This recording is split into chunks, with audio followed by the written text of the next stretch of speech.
Tom Hanks, 3 whales, and Georgia Tech are all on this day. Welcome back to On This Day. Today's date is October 7th, 2021. It is the 280th day of the year. We got 85 days left in 2021. Today is the 40th Thursday in the 41st week, and it is the 16th day of fall. We got 75 days until winter. There are 51 days until Black Friday, so buckle up, folks. We actually might be able to go out and shop this year for the holidays.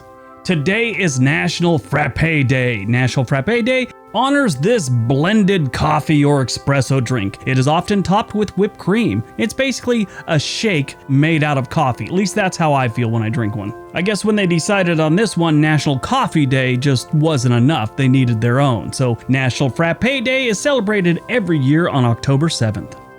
All right, let's see what else October 7th has given us. 1916, Georgia Tech defeats Cumberland University 222-0 in the most lopsided college football game in American history. Yes, 222 points to 0. Was the other team handcuffed and shackled? What went on here? The game was played on October 7th, 1916 on Grant Field, which is now Bobby Dodd Stadium in Atlanta.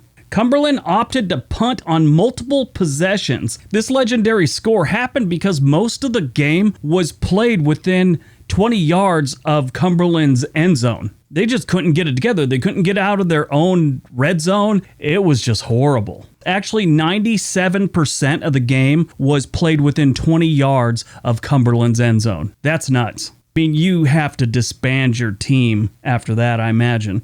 But they kept playing. 1950, Mother Teresa establishes the Missionaries of Charity, which is a Roman Catholic religious congregation that has over 4,000 nuns and was active in 133 countries in 2012. She is honored in the Catholic Church as Saint Teresa of Calcutta. She was an Albanian Indian Roman Catholic nun and missionary. She was actually born in the Ottoman Empire, where present-day Macedonia is, in 1910. At age 16, she was flabbergasted by the score between Georgia Tech and Cumberland University. Later on, at 18, she moved to Ireland and then to India, where she lived most of her life. She received numerous honors, including the Nobel Peace Prize in 1979. Mother Teresa died on September 5th, 1997 at the age of 87 in Calcutta, India. 1958, the Mercury Program. The U.S. manned spaceflight project is renamed Project Mercury. Project Mercury was the first human spaceflight program in the United States, running from 1958 to 1963. One of the main missions for this program was to put a man in Earth's orbit before the Soviet Union. That was actually part of it. The safety stuff and getting a man up there was great, but it had to be done before the Soviets. Originally, it was set up by the U.S. Air Force, but it was taken over by the newly formed civilian agency, NASA. It conducted 20 uncrewed developmental flights, sometimes they used animals, and 6 successful flights with astronauts. Adjusted for inflation, the whole program cost us $2.27 billion. 1988, a hunter discovers 3 gray whales trapped under the ice near Alaska. The situation becomes a multinational effort to free the whales.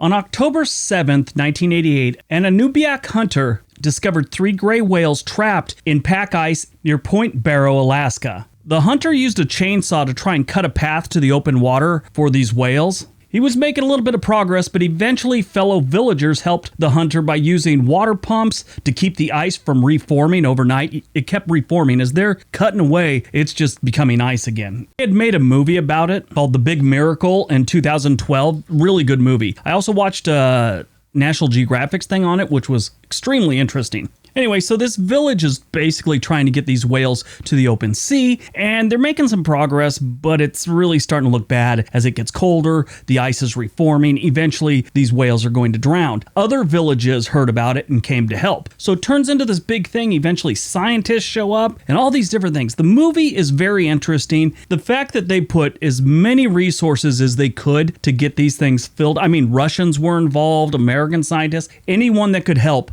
showed up here to get these 3 whales out. This rescue operation, which was later called Operation Breakthrough, lasted from October 7th to October 28th. when a couple ice-breaking ships from Russia finally made it close enough to the whales swam out. Now, they tagged one of them and they know he made it. The other two were in poor health, but they believe they got out of the ice, and what happened to them after that, they don't know. They just went under, heading in the right direction, past the ships, and nobody saw them again. So they assume they escaped. They know one of them did finally make it out. A lot of whale experts and scientists say this was kind of a bad move because you're supposed to let nature take its course. It's not like a ship actually ran into these whales and they're trying to save them from something unnatural like a ship hitting them. This is the ice. This happens. It's just Mother Nature doing its thing. Now, some say this was a bad thing, but others say that this brought on new attitudes towards whale research. So in the end, they think it, was a positive thing besides just saving these 3 whales. It's kind of a great story, though, when you think about it. Different cultures, different people, working together to get something like this done. Good movie if you ever get a chance. Watch The Big Miracle. 1993, the flood of 1993 ends at St. Louis, Missouri. 103 days after it began, the Mississippi River falls below the flood stage. I remember this one. It was pretty serious. 1996, Fox News begins broadcasting. 2002, Space Shuttle Atlantis launches mission STS-112 to continue assembly of the International Space Station. 2008, more space news. Asteroid 2008 TC3 impacts the Earth over Sudan. This is the first time an asteroid impact is detected prior to its entry into the Earth's atmosphere. I was just watching this thing about how they're colliding these satellites with another asteroid that's coming in, and they want to see if they can knock it off course for future situations. Like if some big asteroid's going to hit us, we could send something out to knock it off its collision course with Earth. Which, that's something I think we really need to focus on. There's a lot of things floating around out there in space that could really do damage to this planet, and I think we need to really look to defending ourselves against something like that. Movies released on October 7th, 1988, Punchline with Tom Hanks and Sally Fields. This was a really good movie. It's one of Tom Hanks' earlier movies. He plays a struggling stand-up comedian in New York, and Sally Fields is a suburban housewife that's always been funny, and she wants to follow her dream and start doing open mic nights and stuff like that in New York City. Well, she meets up with Tom Hanks, and this great story. It's a really nice movie. If you ever get a chance, watch it. Born on October 7th, 1952, Vladimir Putin. He's 68 years old today. He's an authoritarian leader who has served 3 non-consecutive terms as president of Russia since 2000. He's been accused of being a dictator, and in 2014, he caused an international outcry when he invaded Ukraine in the midst of their revolution. Now, originally he was a spy. In 1975, he graduated from the Leningrad State University and went to work for the KGB, where he rose to the rank of lieutenant colonel during his 16 years of service. Now, not everything he has done is bad. He is credited with bringing political stability to Russia during his presidency, and the Russian economy grew for 8 straight years following his election to being the president of Russia. Just last week, the Pandora Papers came out. This was a bunch of journalists got a hold of a bunch of information about extremely wealthy people. He's on there. His girlfriend apparently lives in an apartment and has bank accounts that have billions of dollars in them.